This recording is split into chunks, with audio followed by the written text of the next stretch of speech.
Collègues, bonjour. Nous avons l'honneur d'accueillir aujourd'hui plusieurs experts ayant travaillé avec la société Uber en 2015-2016, cités dans le cadre des Uber Files. Messieurs Bouzou, Landier, Louvet, nous vous remercions d'être avec nous aujourd'hui pour évoquer vos travaux de cette époque sur le secteur des VTC, vos liens avec la société Uber, et réagir aux éléments vous concernant contenus dans les Uber Files. Vous le savez, à partir du 10 juillet 2022, plusieurs membres du consortium international de journalistes d'investigation ont publié ce qu'il est désormais convenu d'appeler les Uber Files, s'appuyant sur 124 000 documents internes à l'entreprise américaine, datés de 2013 à 2017. Cette enquête a dénoncé un lobbying agressif de la société Uber pour implanter en France, comme dans de nombreux pays, des véhicules de transport avec chauffeur, des VTC, venant concurrencer le secteur traditionnel du transport public particulier de personnes réservé jusqu'alors aux taxis. Dans ce contexte, notre commission d'enquête a deux objectifs. D'une part, identifier l'ensemble des actions de lobbying menées par Uber pour pouvoir s'implanter en France, le rôle des décideurs publics de l'époque et émettre des recommandations concernant l'encadrement des relations entre décideurs publics et représentants d'intérêts. Et d'autre part, évaluer les conséquences économiques, sociales, environnementales du modèle Uber, l'ubérisation, son développement en France et les réponses apportées et à apporter par les décideurs publics en la matière. Les Uber Files soulignent que la société Uber aurait eu recours à des experts de renom pour disposer, je cite, de preuves scientifiques ou académiques soutenant ses arguments afin d'appuyer sa communication et ses rapports avec les décideurs publics de l'époque. Vous avez mené, en qualité d'économiste, d'expert, des travaux soutenus financièrement par Uber à cette époque. Notre commission d'enquête souhaite donc connaître les raisons pour lesquelles vous avez été conduit à mener ces travaux et travailler pour la société Uber, si vous avez été démarché par Uber ou si vous l'avez contacté vous-même, pour quelles raisons, quel type d'études vous avez rendues, si elles ont été publiées. Les Uber Files critiquent également le fait que certains d'entre vous, M. Bouzou ou M. Landier, aient communiqué dans les médias sur le contenu de l'étude. Est-ce que c'était prévu dans le contrat passé avec Uber? Est-ce que c'est une démarche classique de votre part en tant qu'intellectuel public? Cela vous semble-t-il poser un problème sur le plan déontologique ou éthique? Cette audition est l'occasion de vous permettre de donner votre version des faits. Il serait aussi intéressant, dans une deuxième partie, de nous indiquer de quelle manière, avec le recul, vous évaluez vos travaux de cette époque, leur pertinence pour comprendre le développement du modèle Uber et peut-être votre réflexion sur les motivations de la société Uber aussi à l'époque quand elle a fait appel à vous. Je vous remercie d'avance pour la qualité de vos réponses. Je vous rappelle que cette audition est ouverte à la presse, qu'elle est retransmise en direct sur le site de l'Assemblée nationale. Et avant de vous laisser la parole pour vous présenter en quelques minutes et répondre à ces premières remarques et questions avant d'entamer les échanges avec mes collègues, je vous rappelle que l'article 6 de l'ordonnance du 17 novembre 1958 relative au fonctionnement des assemblées parlementaires impose aux personnes auditionnées par une commission d'enquête de prêter serment de dire la vérité, toute la vérité, rien que la vérité. Je vais donc vous inviter à, l'un après l'autre, activer votre micro, lever la main droite et dire « je le jure ». En commençant par M. Bouzou. Je le jure. Je le jure. Je le jure. Bien, écoutez, je vous laisse la parole, monsieur.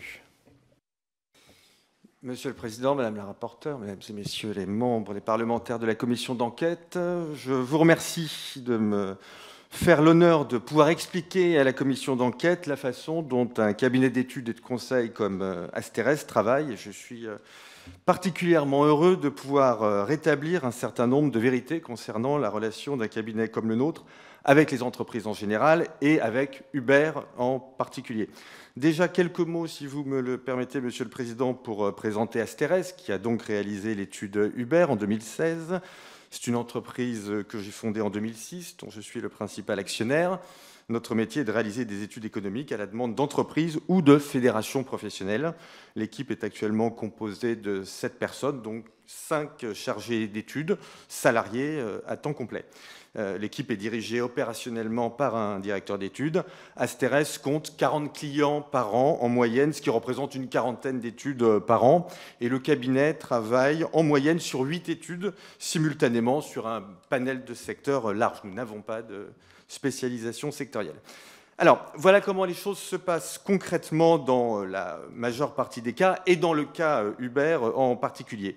Une entreprise ou une fédération professionnelle nous contacte pour une étude qui peut relever soit d'une question stratégique confidentielle ou une étude qui peut s'inscrire dans une démarche de communication, voire de lobbying. Alors, nous ne faisons pas de lobbying nous-mêmes, hein, bien évidemment, ce n'est ni notre métier, ni notre savoir-faire, mais nos études peuvent être utilisées dans cette optique. En l'occurrence, Uber nous avait demandé une analyse explicative sur l'économie de ces plateformes dans le domaine des VTC, en mettant l'accent sur les mécanismes de destruction créatrice schumpeterienne et en assortissant ce travail de propositions. Cette étude a donc été commandée par Uber en 2015. Elle a été publiée en janvier 2016. Elle a été facturée 10 000 € hors taxes et publiée sous le titre « Uber, une innovation au service de la croissance », avec comme sous-titre « Réguler les VTC pour répondre aux défis économiques ». J'ai transmis à la commission d'enquête le contrat et la facture. Voilà, je le répète, cette demande est courante. Les études demandées peuvent être plus ou moins développées. Elles peuvent exiger des enquêtes, des sondages, des travaux économétriques. En l'occurrence, le travail demandé par Uber consistait en une analyse d'explication des phénomènes économiques à l'œuvre. Il n'y avait pas de travail d'enquête ni de travail quantitatif. C'était donc une étude assez courte, dont je vous donne la structure. Alors, j'ai transmis l'étude à la commission d'enquête. L'étude était publique, elle était sur le site d'Asterès. Je l'ai évidemment transmis préalablement à la commission d'enquête. Donc, c'était une étude en 3 parties. J'en ai encore des exemplaires ici, si vous le souhaitez. Une première partie qui était une partie relativement générale sur les mécanismes de destruction créatrice appliqués au secteur des plateformes et au secteur des VTC. Une étude sur les perspectives d'emploi dans le domaine des VTC dans les pays développés, et une deuxième partie, deuxième partie de l'étude, et troisième partie de l'étude, des propositions de régulation pour améliorer le fonctionnement des plateformes, qui présentent un intérêt économique très important, notamment le caractère oligopolistique de ces plateformes, est quelque chose qui nous intéressait beaucoup à l'époque. Alors, ces études peuvent donner lieu à des présentations devant les parlementaires ou devant la presse. Bien évidemment, nous sommes toujours heureux de pouvoir présenter nos travaux. Alors, j'aborde maintenant la question de l'indépendance de ces travaux. Il est évident que mon équipe travaille en totale indépendance.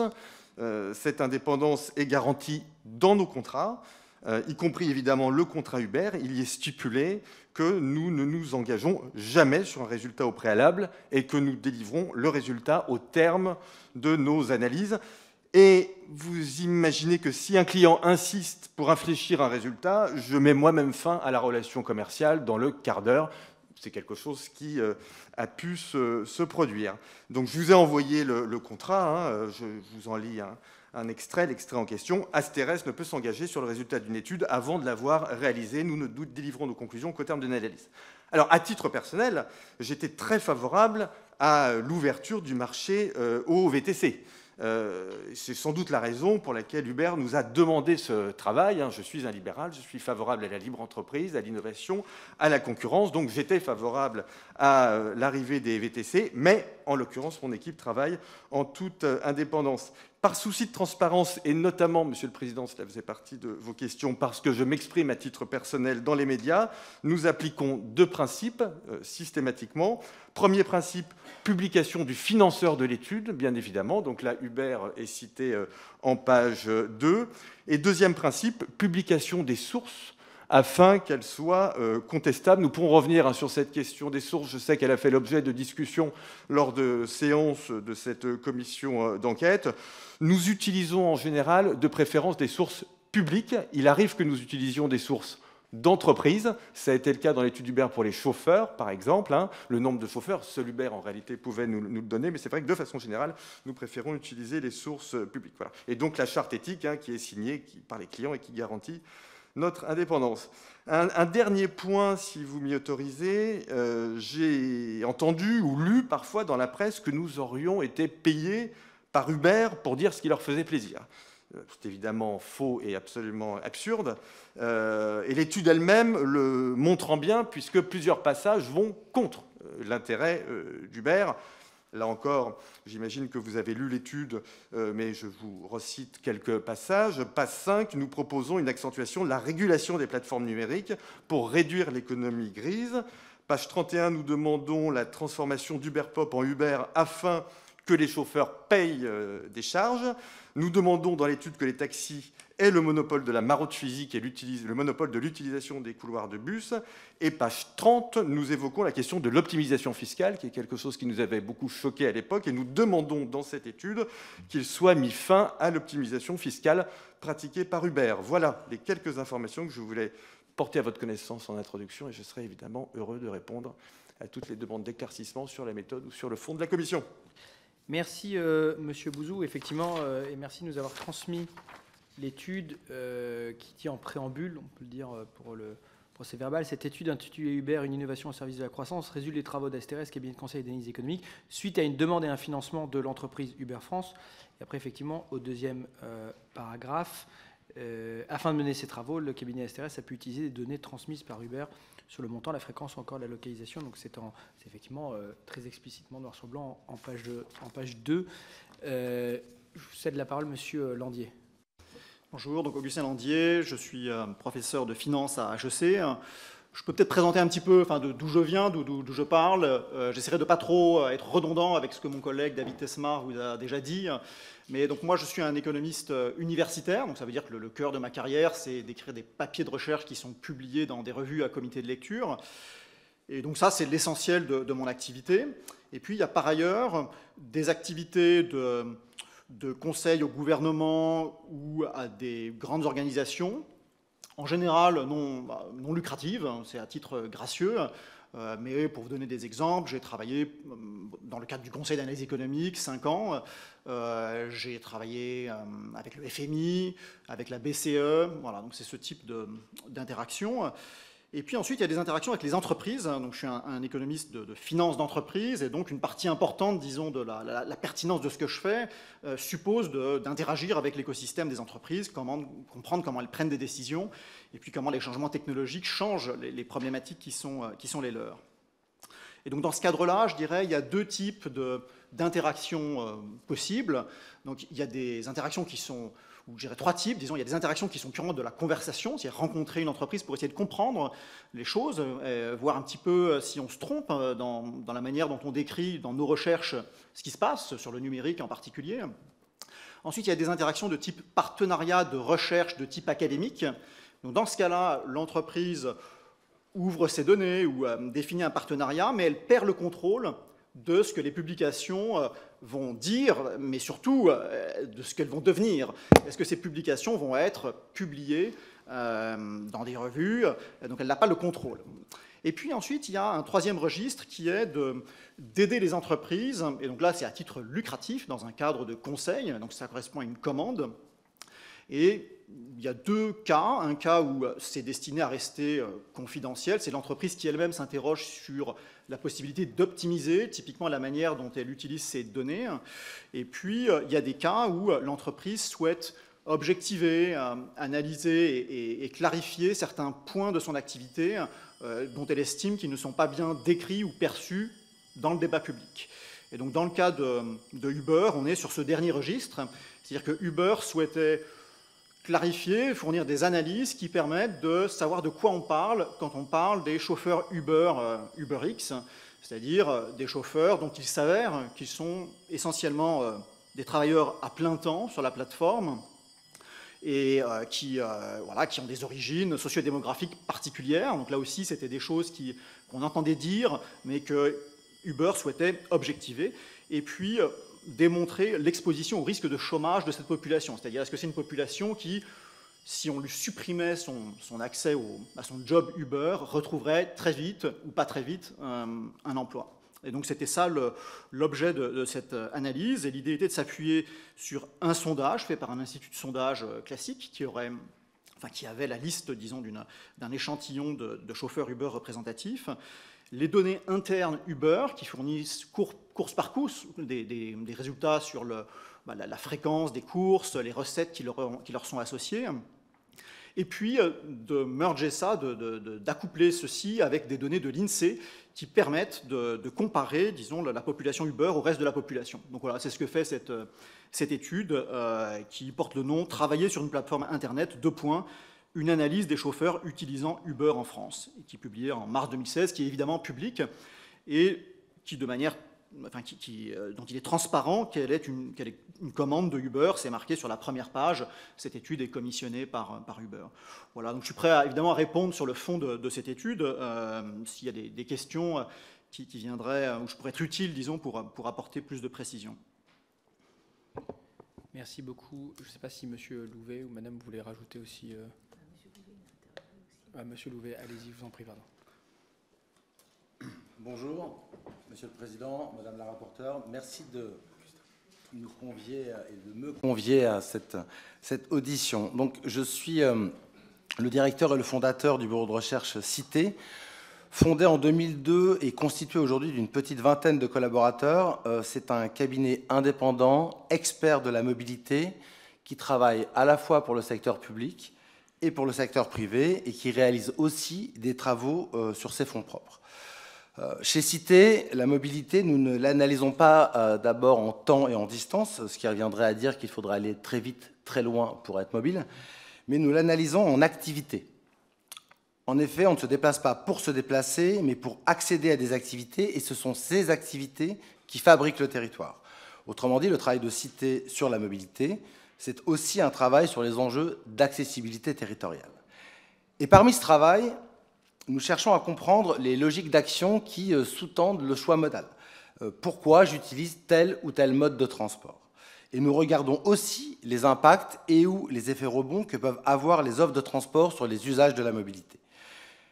Nous nous intéressons ainsi à la fois aux évolutions des offres existantes, par exemple la gratuité des transports collectifs ou l'électrification du parc automobile, mais bien sûr, nous nous intéressons aussi à l'apparition des nouvelles offres de transport, comme l'autopartage, le covoiturage, les vélos à assistance électrique, les offres de micromobilité en partage ou encore les VTC. Les questions qu'on se pose à chaque fois, c'est à quoi servent ces services, à quoi servent ces offres, à qui elles servent en termes d'usage et de mobilité, et qu'est-ce que ça change? Alors, à ce titre, c'est nous, Cité, qui avons approché Uber et non l'inverse. Comme nous le faisons depuis 20 ans, nous identifions des phénomènes émergents de mobilité et quand il n'existe pas de données publiques, fiables et transparentes sur le sujet, alors nous cherchons à construire ces données. Et souvent, et notamment parce que nous sommes au début du phénomène, quand on observe ces phénomènes émergents, une des seules manières d'obtenir ces données, c'est de convaincre les opérateurs de réaliser des études afin de créer ces données. Nous l'avons fait en 2015 sur le VTC, et nous le faisons depuis que Cité existe sur de nombreux sujets, comme je vous le disais, l'autopartage au début des années 2000, le vélo et autres trottinettes en partage plus récemment. Comme pour toutes nos recherches et études rendues publiques, qu'elles aient été réalisées sur nos fonds propres ou qu'elles aient été financées par un client privé ou public, les rapports complets sont disponibles dans leur entièreté sur notre site Internet. Les protocoles y sont détaillés pour que les résultats y puissent être évalués et bien sûr discutés, voire remis en question. C'est la base d'un dialogue scientifique sain auquel nous sommes attachés et c'est aussi un principe qui nous permet de publier régulièrement des articles à partir de nos études dans des revues scientifiques internationales à comité de lecture, ce qui suggère qu'elles ont passé les screenings les plus rigoureux. Je précise également que les données analysées dans le cadre des études réalisées pour Uber ne sont pas des données fournies par Uber, mais des données récoltées et hébergées par Cité à partir d'une enquête construite par Cité. Notre indépendance se traduit aussi par la neutralité des résultats de nos recherches et études. Dans le cadre de notre travail pour Uber, dès 2015, nous avons par exemple montré qu'Uber était un concurrent du taxi. C'était le cœur, ou du moins un des cœurs du débat à l'époque. Une étude orientée n'aurait certainement pas présenté ce résultat. Vis-à-vis d'Uber, puisque le sujet est Uber aujourd'hui, notre indépendance peut aussi se remarquer par nos études que nous réalisons depuis plusieurs années et que vous pouvez télécharger sur nos rapports, sur les livreurs de plateformes, dont notamment les plateformes Uber Eats, qui exposent aussi toutes les difficultés du secteur aujourd'hui. Peut-être un élément important, puisque si je suis là aujourd'hui, c'est que dans la presse, j'ai été cité, donc il me semble important de préciser les citations me concernant dans l'article du journal Le Monde. Et rappeler le contexte. J'ai reçu un mail le 1er juillet de M. Seneca, journaliste au Monde, m'informant qu'il 1er juillet 2022, m'informant qu'il réalisait une enquête et que mon nom pourrait être cité dans les articles. Ce mail me proposait de répondre à ces questions. J'ai donc appelé M. Seneca pour lui répondre. À ce moment-là, au téléphone, M. Seneca ne me lit pas un mail, comme c'est écrit dans l'article, que j'aurais écrit, mais me demande si j'ai pu écrire des courriers ou des mails à Uber qui laisseraient penser qu'Uber pourrait utiliser des études citées à des fins de lobbying.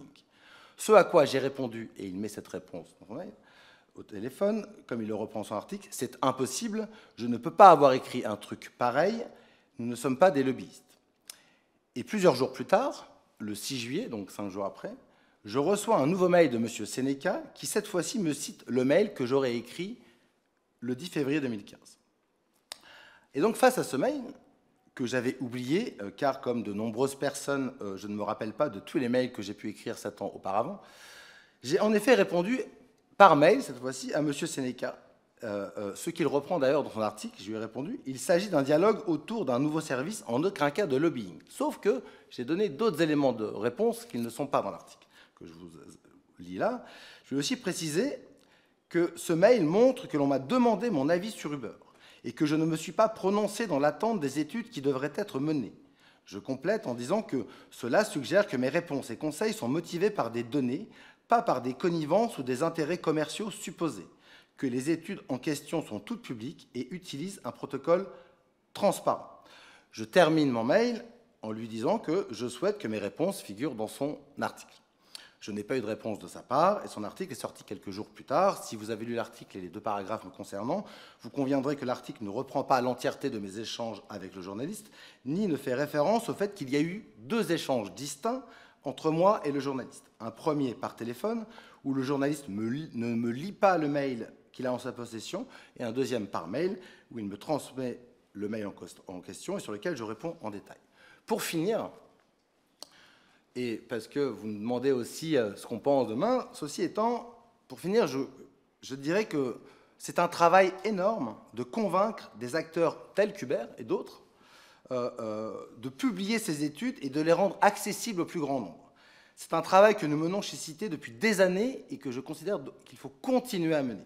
Les collectivités elles-mêmes bénéficient de ces efforts qui leur permettent d'accéder à des données coûteuses à produire et elles peuvent ensuite prendre leurs décisions en toute connaissance de cause, les protocoles étant transparents. Merci. Merci beaucoup à vous trois. J'ai juste 2 questions pour vous trois avant de me tourner vers mes collègues. Je souligne juste, j'ai trouvé intéressant ce qu'a dit M. Bouzou, que M. Tesmar nous avait aussi dit la semaine dernière, qui est effectivement que vous soutenez philosophiquement aussi dans vos travaux, dans vos prises d'opposition publiques, l'ouverture à la concurrence de marché qui était vue comme étant très régulée ou dominée par des rentes de situation, l'innovation, l'entrepreneuriat. En tant que libéral, je pense, M. Landier, probablement que cette définition s'appliquerait aussi à vos travaux. Moi, j'ai 2 questions. Donc, comme je le disais dans mon introduction, je serais intéressé pour vous trois de savoir comment s'est passée la relation commerciale avec Uber. C'est-à-dire, est-ce que c'est eux qui viennent vous démarcher? Est-ce que c'est vous? Donc, comment est-ce qu'on en arrive donc à ces travaux? Et la deuxième, est-ce que vous pouvez nous dire un mot rapide, qu'on ait encore un petit peu de temps, sur les conclusions, sur l'analyse que vous avez fait du marché à l'époque et de ce que Uber pouvait apporter, et puis le regard que vous portez sur ces travaux 7-8 ans plus tard? Oui, alors sur la relation avec Uber, l'entreprise que je dirige est particulière, elle ne fait que ce type de travaux en réalité. Donc nous ne sommes pas des universitaires, nous ne sommes pas du tout des académiques.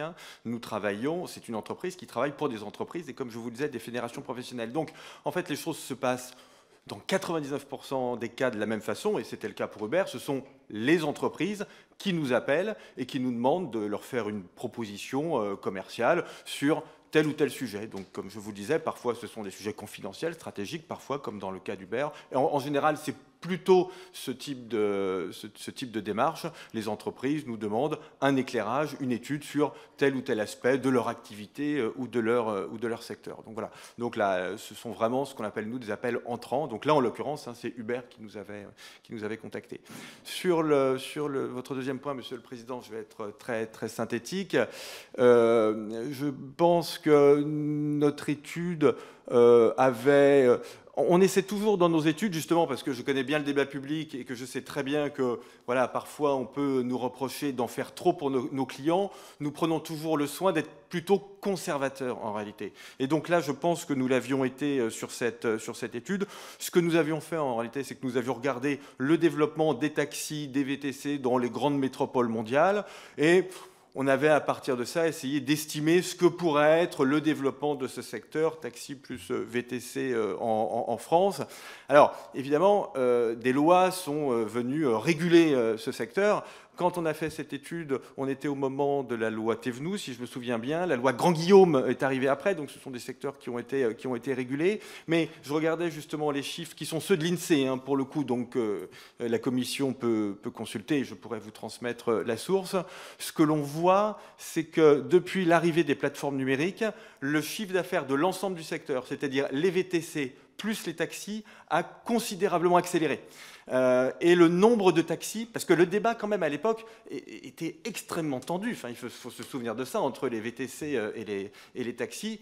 Je crois même me souvenir, je ne sais pas si ça relève de l'anecdote ou pas, je ne pense pas, mais que parfois c'était tendu physiquement dans les aéroports ou dans les gares. Donc il y avait un vrai sujet, et en fait, les taxis, évidemment, étaient très bousculés. Hein. C'est pour ça qu'on mobilisait les concepts de destruction créatrice schumpeterienne, et en fait, le nombre de taxis a plutôt augmenté depuis l'entrée des VTC. Donc, voilà, il me semble que finalement, le marché, c'est quand même à peu près équilibré. De mon côté, donc, pour vous décrire un petit peu la relation, je connaissais le chief économiste de Uber, qui est un économiste de type académique, qui avait fait sa thèse à Harvard, et qui était vraiment dans l'esprit d'essayer de construire des partenariats de recherche universitaire. Et donc on avait entamé une discussion qui n'a pas abouti. Lui, de son côté, clairement faisait face à des contraintes du côté des relations publiques. Donc lui, il était dans l'esprit, bon, essayons de faire des choses, et évidemment, l'entreprise, elle, a ses intérêts réputationnels. C'est pas lui qui en était le gestionnaire. Donc, si vous voulez, lui, il proposait des choses, et puis certaines étaient acceptées, d'autres pas. Mais donc, bon, ces contacts n'avaient pas abouti à la possibilité de faire un papier de type, voilà, une recherche universitaire sur des données qui seraient mises dans le domaine public, ou une étude où Uber renoncerait à son droit de dire cette étude ne doit pas être publiée parce que je n'aime pas les conclusions. Et puis, en octobre 2015, mon collègue David est parti s'installer aux États-Unis. Il était à Berkeley. Et là, le contact s'est renoué, en fait.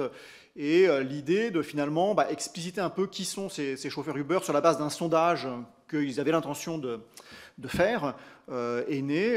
Et voilà, l'idée d'un travail qui expliciterait un petit peu un certain nombre de faits. Et puis aussi une idée, pour le coup, une idée de type, je ne sais pas, théorique, qui est l'idée qu'un rôle de ces plateformes numériques, c'est de faciliter l'expérimentation. Ce qu'on entend par là, c'est qu'il y a beaucoup de métiers pour lesquels la décision d'essayer le métier est une décision très coûteuse. C'est-à-dire que s'essayer à être taxi, en réalité, vous ne pouvez pas essayer. Il faut prendre la décision sur la base d'une intuition qui est que vous êtes bon pour ça et vous aimez bien cette activité. Et donc l'idée, c'était d'essayer de développer l'argument économique qu'une partie de la contribution de ces plateformes, c'est de permettre à des individus de s'essayer à des jobs qui n'ont pas nécessairement des prérequis de formation très élevés, hein, donc des coûts fixes élevés en termes de formation, mais pour lesquels voilà, tout le monde n'est pas fait. Il y a des gens qui sont plus productifs que d'autres. Donc ça, c'était un autre résultat de l'étude qui nous fascinait, c'est-à-dire qu'il y a beaucoup de diversité de productivité sur un job dont, a priori, on pourrait penser que tout le monde en tire exactement les mêmes revenus. Et ce n'est pas le cas. Il y a des gens qui arrivent à en tirer plus que d'autres, et c'est un peu une question ouverte d'ailleurs de bien comprendre la source de ça. Donc voilà, la relation qu'elle s'est développée comme ça, je dirais que nos interlocuteurs, c'était les économistes de Uber. Eux-mêmes faisaient face à des contraintes des relations publiques. Plusieurs fois, nous, on a dit non, ça c'est du lobbying. Nous, on fait pas ce genre de choses. Et donc, ça nous est arrivé plusieurs fois d'avoir des discussions musclées en quelque sorte sur ce qu'ils voulaient. Le contrat lui-même qu'on a signé avec Uber ne contient pas du tout d'engagement sur faire des relations publiques. C'est simplement un engagement sur livrer une étude.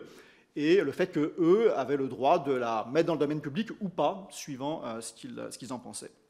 C'est une étude qui est coécrite d'ailleurs avec un des scientifiques de la donnée de Uber. Alors sur les conclusions elles-mêmes, il y a une partie de l'étude qui est assez factuelle, c'est-à-dire que je pense qu'il y a une partie qui était basée sur une intuition dont on s'attendait à ce qu'elle soit confirmée dans les données, qui était que ces chauffeurs Uber sont souvent, pour faire vite, des jeunes, des banlieues, souvent dans des conditions économiques défavorisées. Ils n'ont pas accès à des jobs de bonne qualité facilement. Et donc c'est une population pour laquelle fournir des options d'accès au marché du travail était une des contributions économiques de Uber que Uber voulait objectiver. Et donc ça, on avait l'intuition que c'était sans doute vrai, et on voulait le voir dans les données sur la base d'un échantillon représentatif de ces chauffeurs. Parce qu'il y a une différence entre les intuitions que les gens ont, parce que tout le monde a pris 2-3 Uber, les gens se font une idée de qui sont les chauffeurs. L'idée, c'était d'objectiver ce constat. Et puis, encore une fois, après, d'essayer de mettre à jour cette idée d'expérimentation en montrant que ceux qui restent à long terme sur la plateforme sont ceux qui arrivent à s'en tirer bien dessus. Ceux qui ne s'en tirent pas bien se retirent de la plateforme. Et donc, il y a cet effet, finalement, d'essai, d'expérimentation, qui est une forme d'entrepreneuriat particulière, disons, parce que ça ne suppose pas une sorte d'engagement sur une période longue de l'individu. Il peut s'essayer à une nouvelle activité. Donc sur les conclusions, moi j'ai pas de, à mon sens, elles sont intuitives et à ma connaissance, elles sont exactes. Hein. La méthodologie qu'on a appliquée dans le travail qu'on a fait sur les données de Uber, c'est la même que celle qu'on applique dans nos travaux universitaires. C'est-à-dire que c'est pas le même registre de travail. En revanche, les méthodes sont les mêmes et la déontologie qui doit s'y appliquer est la même. Alors, vous l'aurez compris, moi je ne suis pas économiste et pas spécialiste du droit du travail. Et donc notre approche, comme je l'ai dit en propos liminaire, c'est généralement de réussir à convaincre ces acteurs qui arrivent que ça vaudrait le coup de comprendre pourquoi les gens utilisent leurs services et qu'est-ce que ça peut changer sur le territoire. Et c'est pas facile. C'est pas facile parce que même chez les opérateurs de transport ou autres, quand on parle de mobilité, tout le monde se considère expert, puisque tout le monde marche, tout le monde se déplace, alors que la mobilité, c'est compliqué. Donc nous, on a toujours un travail assez long de dire il faut faire ces études-là, et puis ils ne voient pas trop l'intérêt. C'est-à-dire que quand on approche Uber pour leur dire qu'il faudrait comprendre à quoi ça sert, est-ce qu'il y a un impact en termes d'accessibilité territoriale, est-ce que ça répond aux enjeux, le sujet, c'est pas ça pour eux. À ce moment-là, le sujet pour eux, c'est le débat du droit du travail plutôt, qu'est-ce que je fais, comment je fais qu'il y ait de plus en plus de gens qui utilisent mon service. Donc oui, c'est nous qui sommes allés les voir et qui les avons convaincus que c'était possible, et parce qu'on leur a montré aussi, ils connaissaient les autres études qu'on avait pu faire avant, qui sont publiques, et donc ils ont pris le risque. J'insiste aussi sur le fait que sur les nouvelles offres de transport, qui arrivent, les dernières dont on parle beaucoup, et parce que c'est l'actualité parisienne aussi, les trottinettes en partage, c'est fini. Bien ou pas bien, c'est même pas mon sujet. Je pense que c'est un choix qui fait qu'elle s'arrête. Mais en vrai, souvent, ces opérateurs, ils arrivent. Ces nouveaux opérateurs, hein, parce que nous, on connaissait les anciens, les RATP, qui fonctionnaient en partenariat nécessaire avec la ville, avec des offres un peu financées par la collectivité, donc c'était différent. Mais ces nouveaux opérateurs, souvent, ils arrivent et ils jettent une offre. Rarement, ils disent on répond à une demande. On va au mieux créer la demande.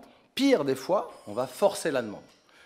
Et parce qu'on n'en a pas vraiment besoin. Je ne sais pas, je ne juge pas plus que ça, mais je ne sais pas si on a besoin à tout prix d'une trottinette pour se déplacer. Mais à partir du moment où on me l'a donné, j'ai trouvé ça assez fun, et puis je me mets à en faire, et puis je ne peux plus en passer. Donc ces acteurs-là, souvent, quand on les accompagne, ou quand ils passent par nous, c'est pour comprendre pourquoi les gens utilisent leur service. C'est-à-dire que même quand ça marche, ils ne savent pas vraiment pourquoi ils l'utilisent. C'est ça qui est intéressant. Donc c'est nous qui les approchons là-dessus. Sur la question du beurre, nous, ce qui nous taraudait, c'était est-ce que ça va dans le sens d'une politique qui vise à diminuer l'usage de la voiture en ville? Est-ce que ça va dans le sens d'un financement des transports publics? Ça coûte beaucoup d'argent de financer les transports publics. Donc si finalement on met des voitures dans l'espace public, est-ce que ça va cannibaliser ou pas? Est-ce que ça va... Donc on a essayé de comprendre qui l'utilisait. Ce qu'on a pu voir à l'époque quand même, et tout le monde le savait, dans les usages, dans le ressenti sur l'attitude, les usagers, ils étaient plutôt à dire c'est quand même vachement mieux d'avoir un chauffeur berline qui me transporte qu'un méchant taxi, c'était un peu ça les débats, qui me transporte mal. En fait, on s'est rendu compte qu'il y a eu une inversion des genres sur le résultat aujourd'hui. Donc, Si les gens ont découvert la voiture avec chauffeur en France, donc le taxi, c'est peut-être grâce aux plateformes, mais aujourd'hui, elles reviennent beaucoup au taxi. Que les offres de VTC se sont assez dégradées dans le temps et les offres de taxi se sont upgradées. Excusez-moi d'employer des termes, pardon.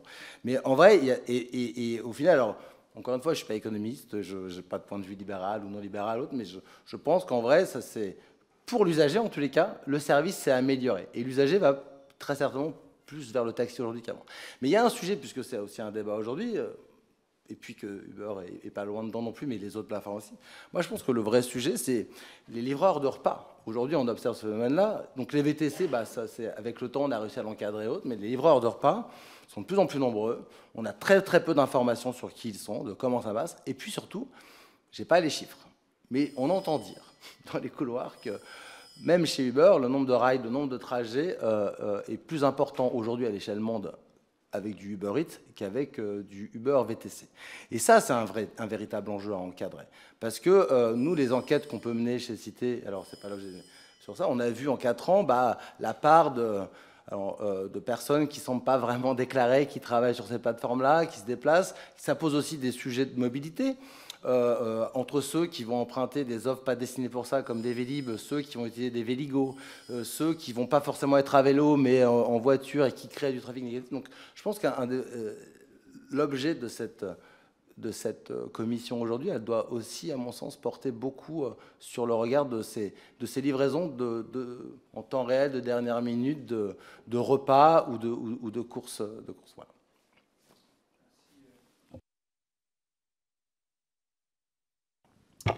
Merci pour vos premières interventions. Comme vous l'avez compris, l'enquête parlementaire que nous menons, elle a plusieurs objectifs. Il y a la partie analyse des données révélées par les Uber Files sur les méthodes du lobbying d'Uber et l'impact et l'intervention des décideurs publics.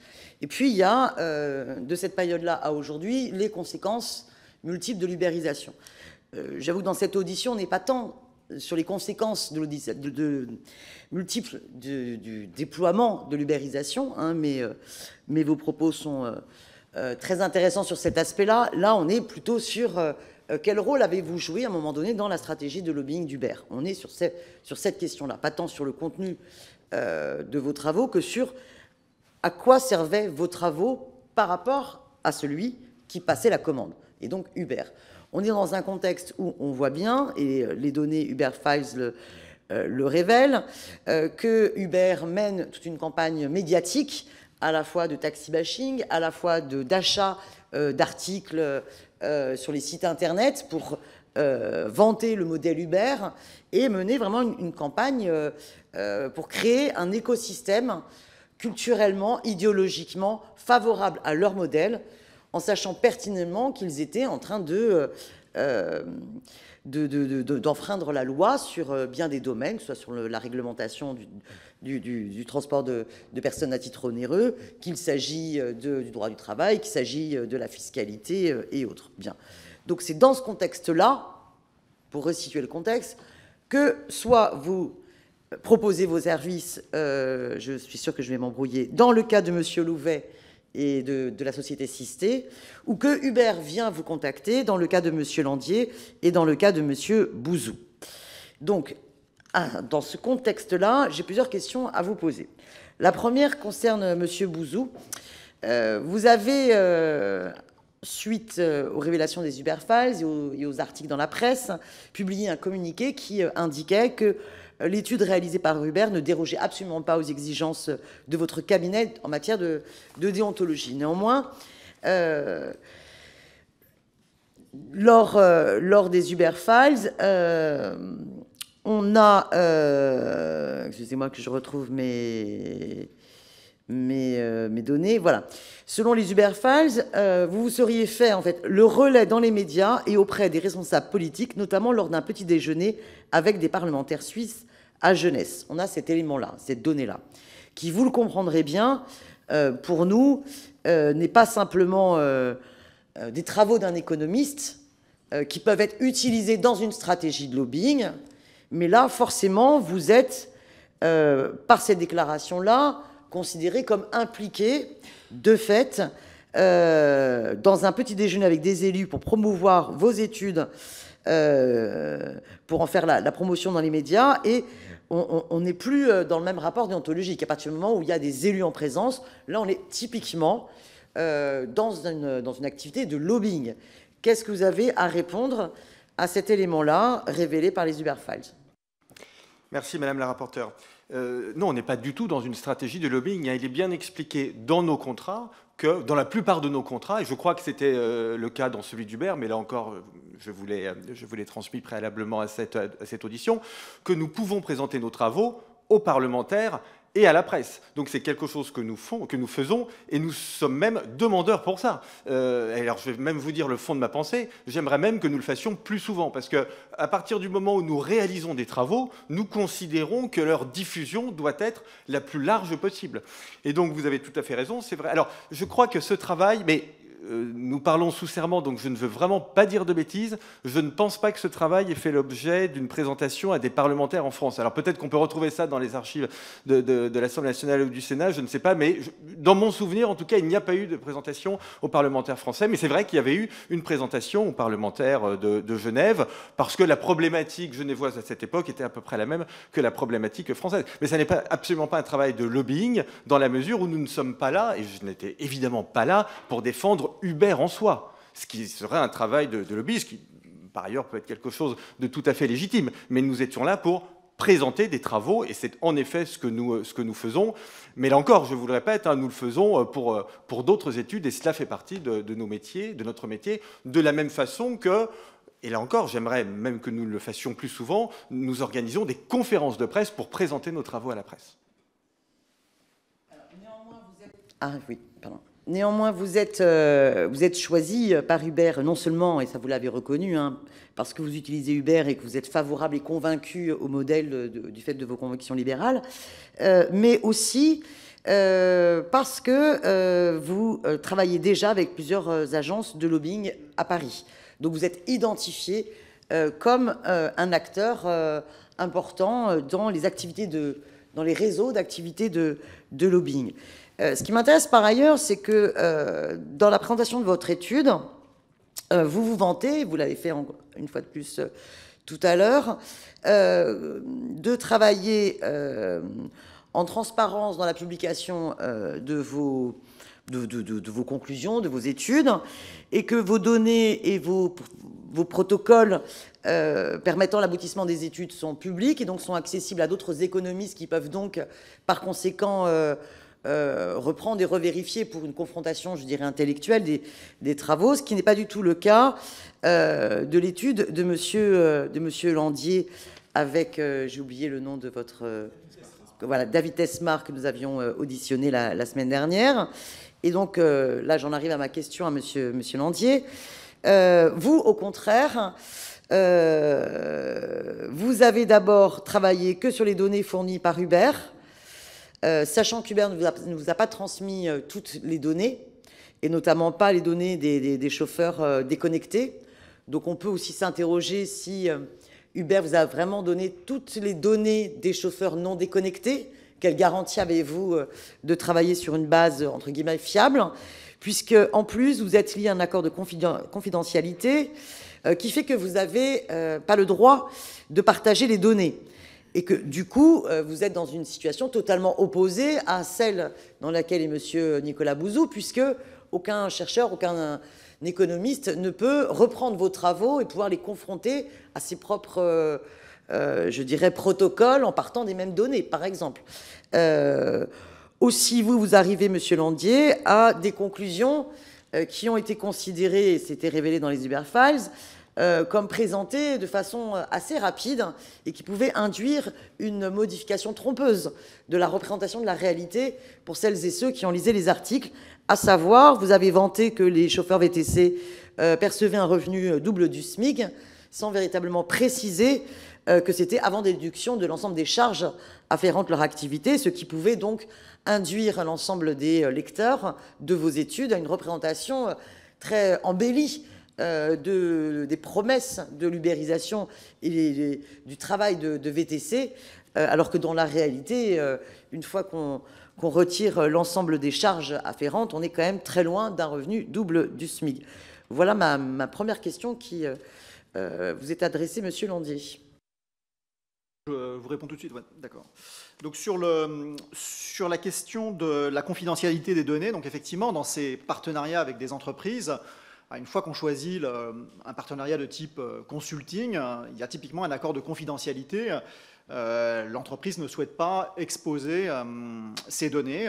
Et donc c'est une limite d'ailleurs à la valeur de ces études. C'est pour ça que c'est mentionné, c'est une commande de Uber et c'est quelque chose que le lecteur doit avoir en tête et on l'a toujours rappelé quand l'occasion se présentait.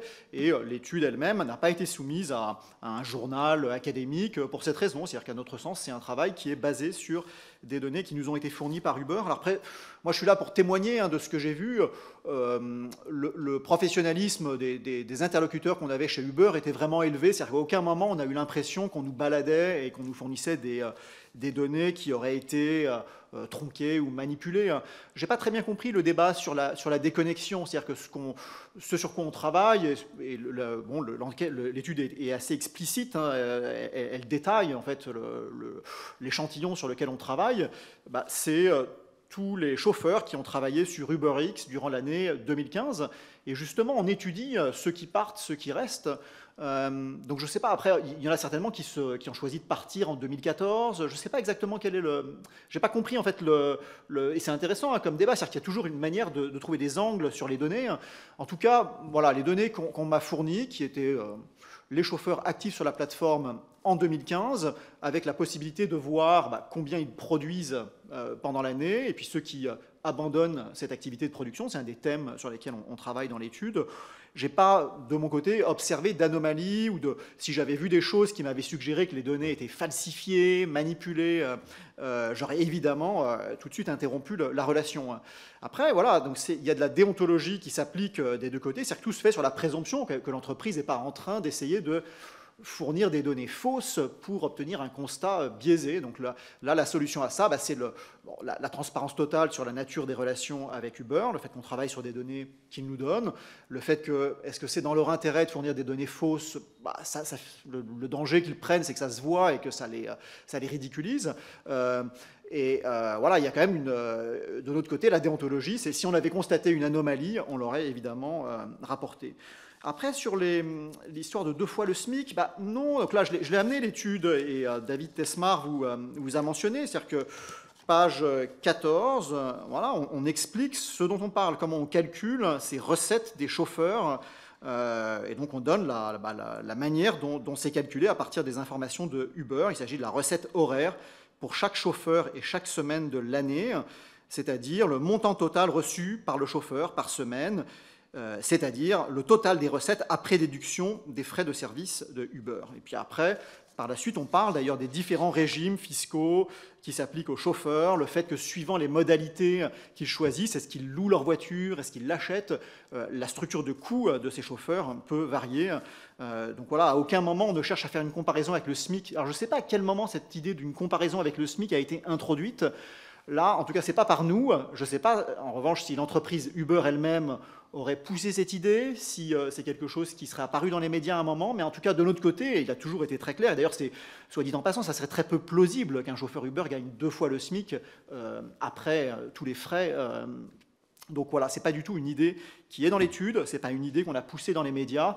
Voilà, je ne sais pas quoi dire de plus là-dessus. En tout cas, je renvoie à l'étude qui est sur nos sites web, qui est publique, et sur lesquels vous pourrez observer la définition des objets dont on parle dans l'étude. Voilà. Ouais. Pardon. Voilà. Je voudrais vous lire un extrait de l'audition de Mark Magan, donc le lobbyiste qui a révélé l'ensemble des données qui ont permis au consortium de journalistes de travailler sur les Uber Files.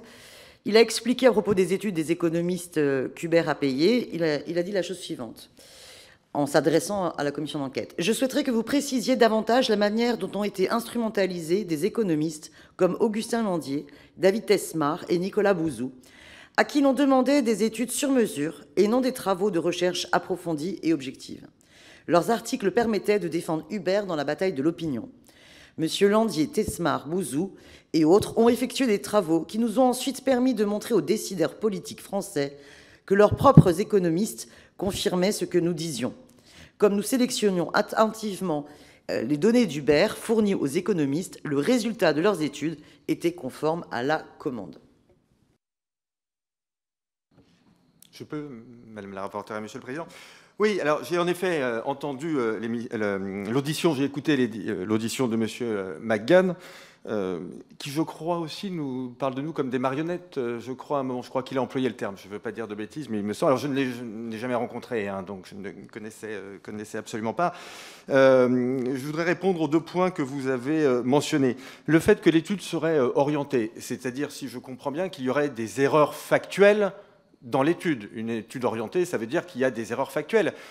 Auquel cas, très bien, l'étude est publique, elle l'a toujours été, et donc qu'on fasse mention de ces erreurs. Et je serais vraiment complètement disponible pour en débattre. Et si jamais une erreur était identifiée, bien évidemment, je serais tout à fait d'accord pour le reconnaître et pour corriger ça. Donc ça, c'est le premier point. Sur la question des données, bon... c'est un sujet qui est constant pour nous. C'est-à-dire que très clairement, quand une entreprise nous fournit des données, nous n'avons pas de moyens de vérifier si ces données sont les bonnes ou pas. Alors, je suis complètement ce qu'a expliqué Augustin Landier sur le fait qu'il me semblerait suicidaire pour une entreprise de nous transmettre des données qui seraient fausses. Parce que si jamais c'était découvert, ce serait une catastrophe pour l'entreprise en elle-même. Mais néanmoins, pour nous prémunir contre ça, nous essayons d'utiliser le moins de données possible. Et donc, je ne suis pas sûr de comprendre ce que veut dire McGann, en tout cas s'il faisait allusion à notre étude, puisque en réalité, comme je l'ai mentionné dans l'introduction, nous n'utilisons quasiment pas les données Uber. Alors, nous en utilisons quelques-unes quand nous ne pouvons pas faire autrement, notamment le nombre de chauffeurs Uber. Mais alors là, je ne sais pas qui d'autre qu'Uber aurait pu nous donner le nombre de chauffeurs Uber. Et donc voilà, nous avons vraiment essayé de nous prémunir contre ça. Mais voilà, je le répète, les études, ces études, elles sont publiées. Nous essayons d'être le plus transparent possible sur la méthodologie. Et si certains économistes ou certains analystes ne sont pas d'accord avec ces études, je trouve justement très bien qu'on puisse en discuter. Il me semble d'ailleurs, alors je ne veux pas l'affirmer, mais je pense que la Commission peut le vérifier, que les taxis, de leur côté, j'imagine, avaient dû financer aussi des études qui, du coup, doivent aussi faire l'objet de débats. Oui, pour répondre à cette question, c'est un petit peu la difficulté pour nous, c'est que les affirmations du lanceur d'alerte sont très floues, donc on ne peut pas vraiment renvoyer la balle en quelque sorte. C'est-à-dire que, voilà, moi, à ma connaissance, les données n'ont pas été trafiquées, donc j'ai aucune... évidemment qu'on a appliqué des tas de tests pour vérifier que les distributions des données avaient l'air naturelles en quelque sorte. C'est-à-dire que ce qu'on fait quand on est expert de la donnée et qu'on vous donne une grosse base de données, c'est de vérifier que les variables ont des distributions qui ont l'air d'être générées par la réalité et pas fabriquées à la main par quelqu'un. Mais en dehors de ça, voilà, encore une fois, moi, j'ai pas compris s'il a une affirmation et une preuve que les données auraient été faussées.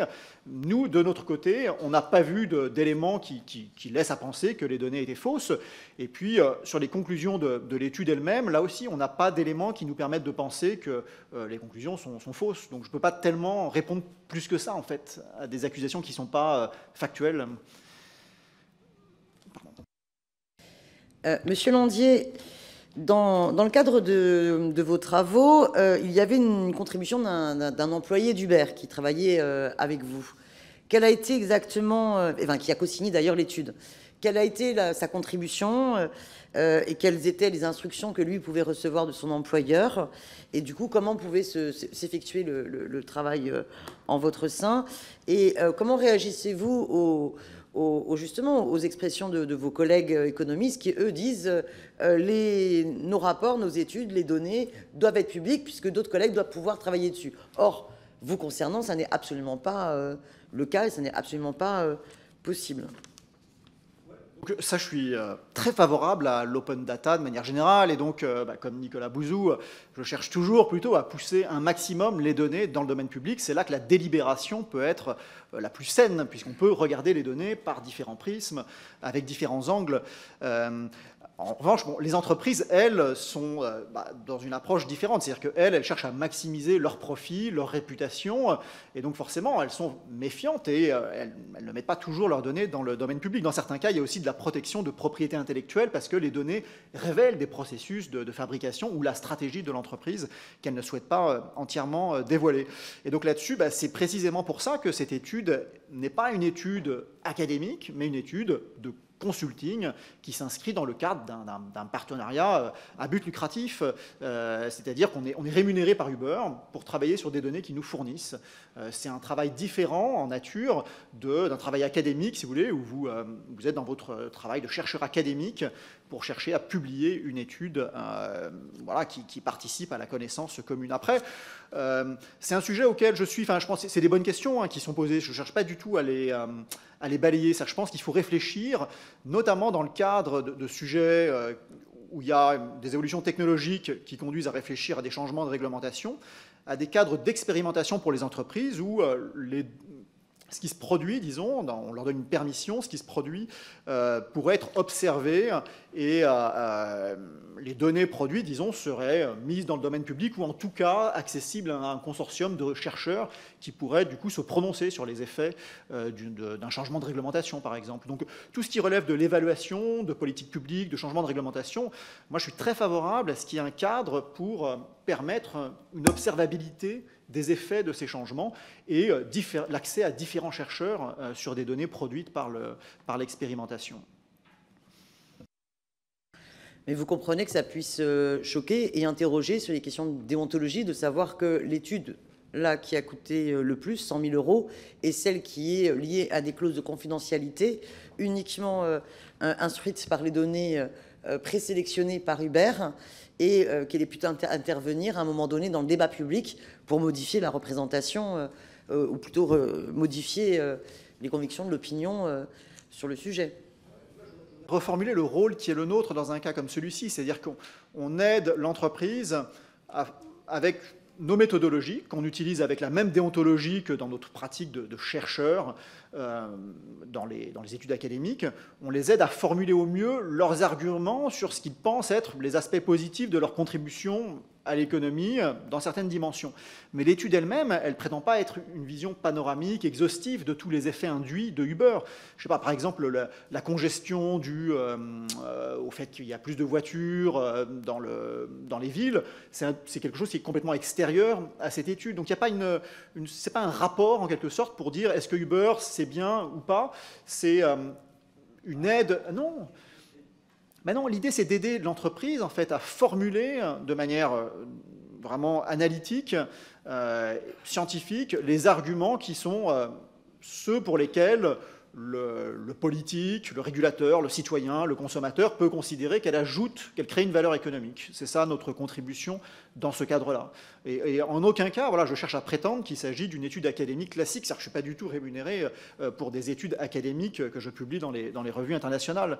C'est précisément pour ça, d'ailleurs, que c'est une étude qui est rémunérée. C'est parce qu'elle n'est pas dans le cadre habituel de la science en général, en quelque sorte.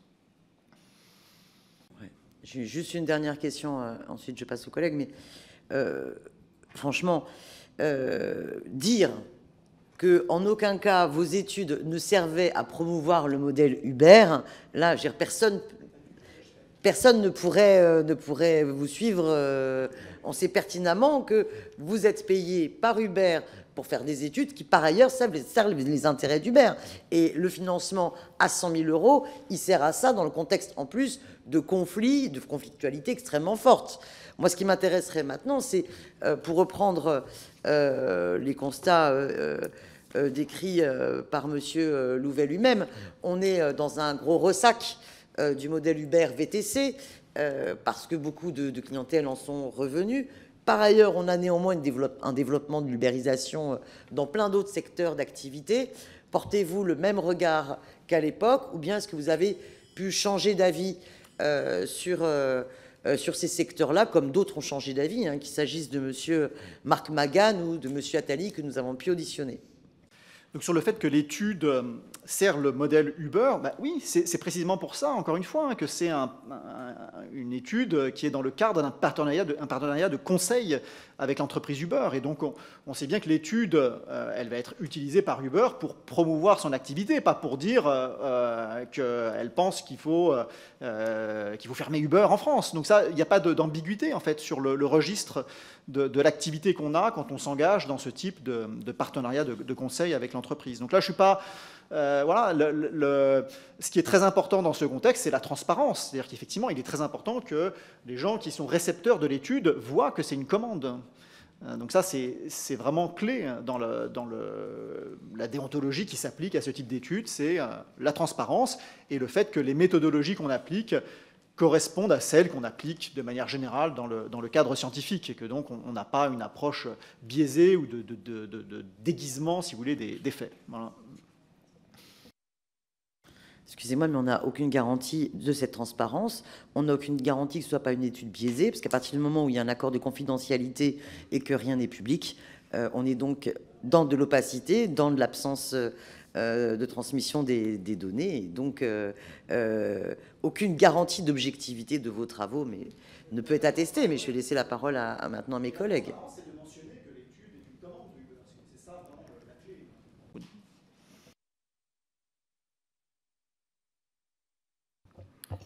Merci, Monsieur le Président. Merci pour les éléments que vous avez bien voulu nous communiquer. Donc, Madame la rapporteure l'a rappelé, l'objectif de la Commission, c'est de travailler sur deux axes, donc le lobbying et puis d'une part et l'impact socio-économique d'autre part. Moi, je voudrais regarder l'impact socio-économique, mais pour l'objectif de la Commission, c'est aussi de faire des recommandations, des pistes d'amélioration sur tout ça, sur ces deux points. Mais donc, moi, je voudrais surtout m'intéresser à l'impact socio-économique. Sur le modèle socio-économique, on voit aujourd'hui, d'après les informations qu'on peut avoir, que c'est compliqué pour les plateformes en termes de rentabilité, même de prospérité et puis de futur. C'est compliqué aussi pour les prestataires qui exécutent les prestations d'un point de vue économique, d'un point de vue social et surtout. Donc effectivement, le marché, vous l'avez rappelé, M. Bouzou, c'est fortement développé. Les chiffres de l'INSEE montre entre 2008 et aujourd'hui, à partir de la commission Attali, un très fort développement. Mais les opérateurs, donc que ce soit les plateformes ou les prestataires, semblent très très fragiles. Donc est-ce que entre une situation sclérosée avant et aujourd'hui la version très libérale de ce qui a été fait, est-ce que pour vous, il y aurait... quelle amélioration peut être apportée à tout ça? Est-ce qu'il n'y a pas un modèle d'une troisième voie plus centrale, j'ai envie de dire, faite d'un compromis, fruit peut-être d'un dialogue social? Voilà, quel est votre avis par rapport à cette réflexion pour revenir sur le fond du sujet? Je vous remercie. Oui, monsieur le député, je partage tout à fait ce que vous dites. En réalité... je pense que le terme d'ubérisation a acquis une connotation péjorative pour des raisons liées au fait que, du temps d'Uberpop, par exemple, les chauffeurs échappaient au paiement des charges, c'était des particuliers, et parce que Uber pratiquait de l'optimisation fiscale, c'est-à-dire que l'entreprise ne payait pas ses impôts là où était son activité. Alors, ce n'était pas la seule, c'était le modèle d'optimisation fiscale généralisé, au fond, mais payer de l'impôt là où étaient positionnés ses sièges sociaux. Je pense qu'à partir du moment où on avance là-dessus, alors au niveau fiscal, je ne suis pas spécialiste, donc je ne veux certainement pas dire de bêtises, mais on a beaucoup avancé puisque ce sont des recommandations de l'OCDE qui visent désormais à taxer les entreprises là où elles réalisent leurs activités. Et d'ailleurs, les Américains ont été très en avant, ils ont été moteurs dans cette évolution, donc que les entreprises payent leurs impôts là où elles réalisent leur chiffre d'affaires, leur activité, et non pas là où... au fond, elles mettent un siège social, c'est-à-dire dans des endroits où les impôts sur les bénéfices des entreprises sont bas. Donc sur ce sujet, on avance.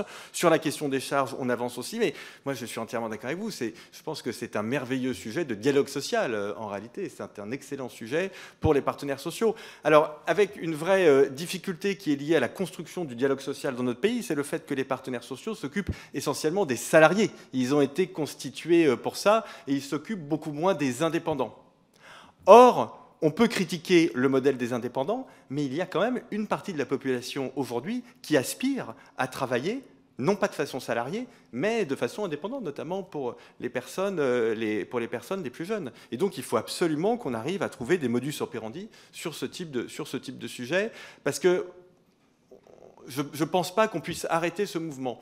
Et d'ailleurs, en préparant cette commission, au fond, je me disais que ce débat sur Uber et sur l'ubérisation, tous les pays dans le monde l'ont eu. On évoquait tout à l'heure, Madame le rapporteur, le cas de la Suisse, qui n'est pas un pays réputé pour être un pays d'hystérisation du débat public, mais pourtant sur ce sujet-là, il y avait un débat qui était un débat extrêmement soutenu. Donc on voit bien que c'était quelque chose de très compliqué.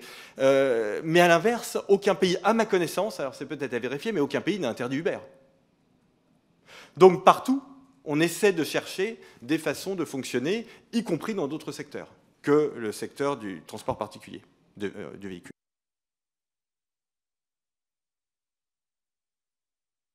Autant pour moi.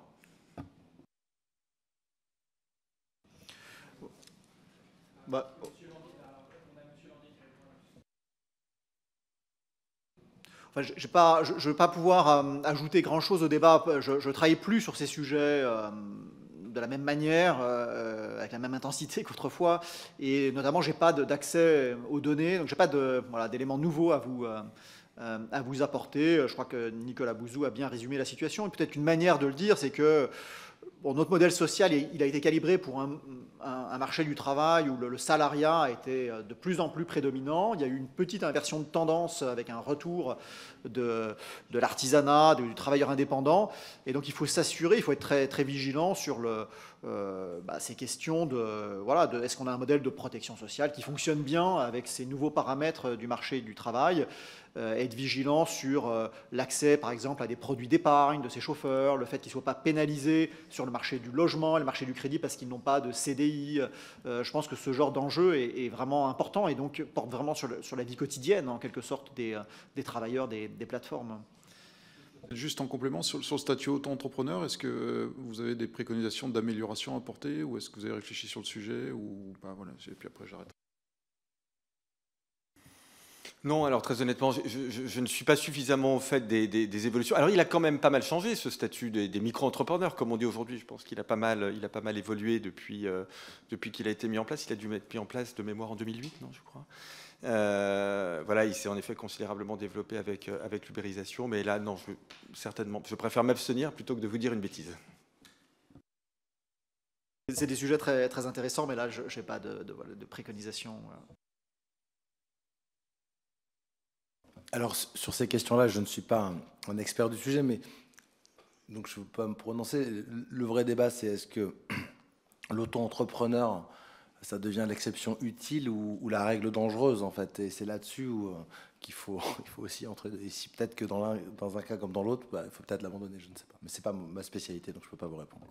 Oui. Et juste avant de passer la parole à Mme Boulot, Monsieur Louvet, vous faisiez référence tout à l'heure à la question aujourd'hui des livreurs et des plateformes de livraison avec Uber Eats et Deliveroo. Et si là, vous avez effectivement des études, des réflexions à nous faire parvenir sur le sujet, je pense que ça pourrait beaucoup m'intéresser. En effet, la commission d'enquête, on a, c'est public, donc je peux le dire, auditionné ce matin la directrice générale de Deliveroo et on a été frappé de constater les lacunes en termes de statistiques, de données, y compris au sein de sa propre entreprise. En tout cas, dans ce qu'elle a pu nous dire en répondant à nos questions.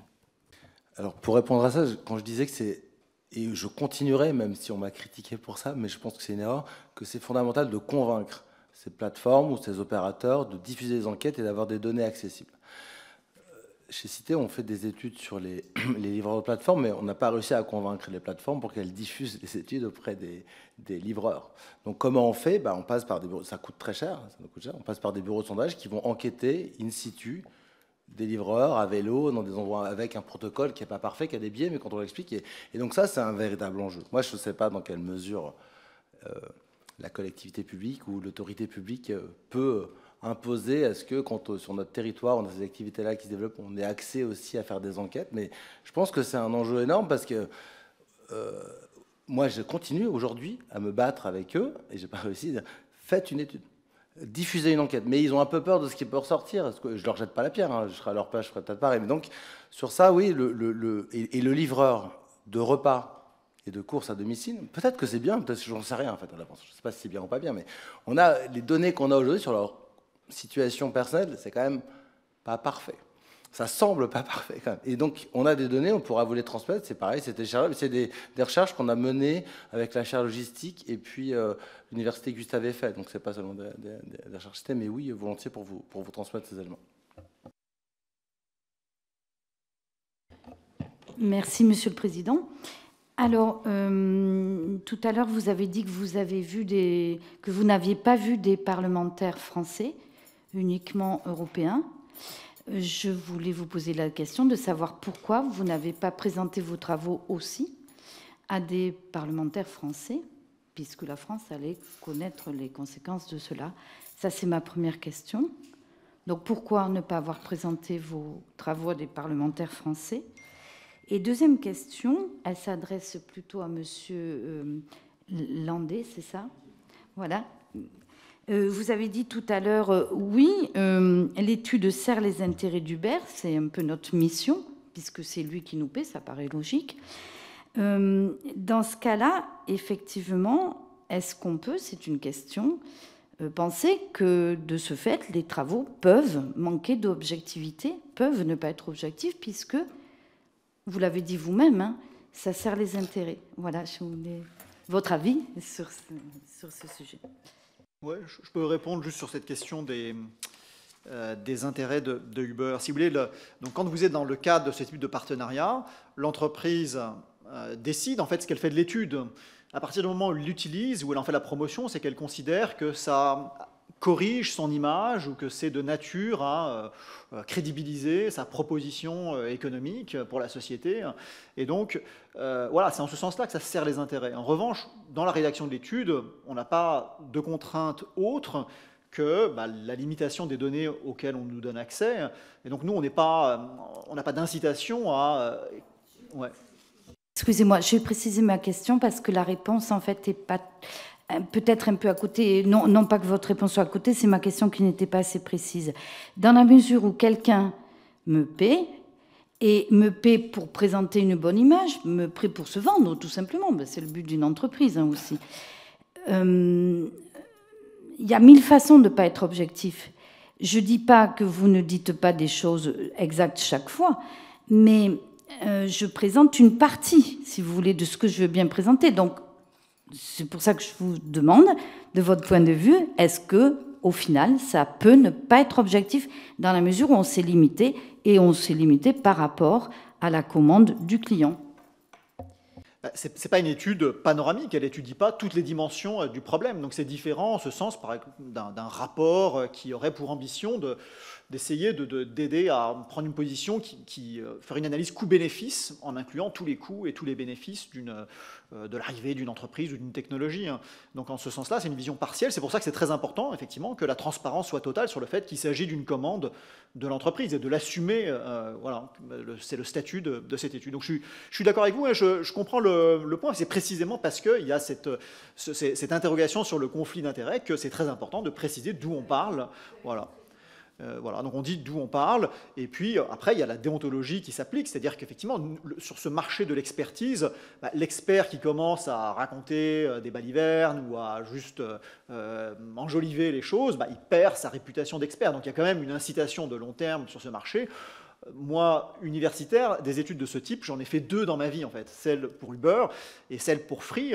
Dans les 2 cas, c'est parce que ça partait d'une intuition de départ qui est que je pense que ces entreprises étaient malmenées dans le débat public parce qu'elles disruptaient des intérêts en place, mais qu'elles apportaient, qu'elles créaient beaucoup de valeur pour la population. Et donc j'étais prêt à contribuer, voilà, et ma déontologie personnelle qui s'appliquait à ce moment-là, c'était de choisir des combats, en quelque sorte, qui étaient conformes à mes croyances. Mais je dirais, pour finir, parce que je pense que c'est vraiment au cœur en fait, de ce que cette commission cherche à établir, je dirais il y a 3 registres. Donc il y a d'abord, quand on fait ce genre de choses, s'assurer que c'est légal. Ensuite, il y a un deuxième registre qui est s'assurer qu'il y a une déontologie qui s'applique, qui est conforme à la communauté dans laquelle vous vous inscrivez, donc la communauté scientifique dans mon cas, la responsabilité vis-à-vis de mon employeur aussi, de bien déclarer, rendre public tout ce qui doit être déclaré. Et puis la troisième chose, le troisième registre, c'est la déontologie personnelle, qui pour le coup relève des valeurs personnelles. Et voilà, donc sur ces trois dimensions, moi j'ai la chance de pouvoir choisir en quelque sorte pour qui je fais ce genre d'études. Je ne l'ai fait que dans des cas où ça correspondait à mes intuitions de départ. Hein. Je n'ai pas à faire des choses en quelque sorte qui me mettent dans des situations de dissonance interne. Voilà, donc après je pense que la transparence est clé, il faut vraiment dire d'où on parle au maximum. Et la difficulté, je pense, c'est si on met des restrictions sur qui peut parler de quoi dans le débat public ou dans la recherche, la difficulté c'est de ne pas devenir un chercheur dans sa tour d'ivoire. C'est-à-dire que je pourrais me dire aussi, moi j'évite de parler à des managers d'entreprise parce que ça va me créer des biais ou induire un soupçon que peut-être que je connais des gens qui du coup m'influent. Mais voilà, il y a un arbitrage à faire, c'est-à-dire qu'à la fois il faut garder une bonne distance par rapport aux entreprises et en même temps être suffisamment proche de l'objet, sinon on a du mal à être pertinent. Donc il y a un arbitrage et il est subtil, et vous avez raison de le souligner, c'est-à-dire qu'il ne s'agit surtout pas de nier qu'on est sur un équilibre subtil. Alors, pourquoi est-ce que nous n'avons pas présenté cette étude devant les parlementaires français? Parce que nous n'avons pas été invités à le faire, et je le déplore. À partir du moment où les parlementaires ou des parlementaires nous invitent à présenter nos travaux, voilà, moi je suis toujours partant pour le faire, bien évidemment. Je vous le disais tout à l'heure, je pense que ce type d'études, c'est très bien. Au contraire, si elles font l'objet de la diffusion la plus large possible. Et moi, je trouve toujours un très grand intérêt à discuter avec les parlementaires, y compris ceux qui ne sont pas d'accord avec nos orientations idéologiques, parce que ça nous permet de passer de l'analyse à la faisabilité politique, ce que du coup nous pouvons réintégrer aussi dans l'analyse. Donc j'y trouve un très grand intérêt, et donc dès qu'il est possible de le faire, nous le faisons. Est-ce que vous m'autorisez à dire un mot aussi sur la question de l'objectivité, puisque il me semble qu'elle est au cœur, non, parce que vous posiez cette question, vous étiez dirigé vers Augustin Landier, mais parce que c'est évidemment un sujet qui me passionne. Moi, j'ai essayé de vous dire la façon dont moi j'analysais les choses et ce que dans mon cabinet nous faisions. Il y a 1000 autres façons de faire, et ce que je dis ne vaut évidemment que pour nous. Mais il me semble surtout que ces études, elles sont faites pour être lues et être critiquées. Moi, c'est quand même ça ce qui me frappe beaucoup dans les débats, et notamment dans ce qu'a dit une partie de la presse suite au Uber Files. Nous faisons un effort de transparence qui est un effort maximal.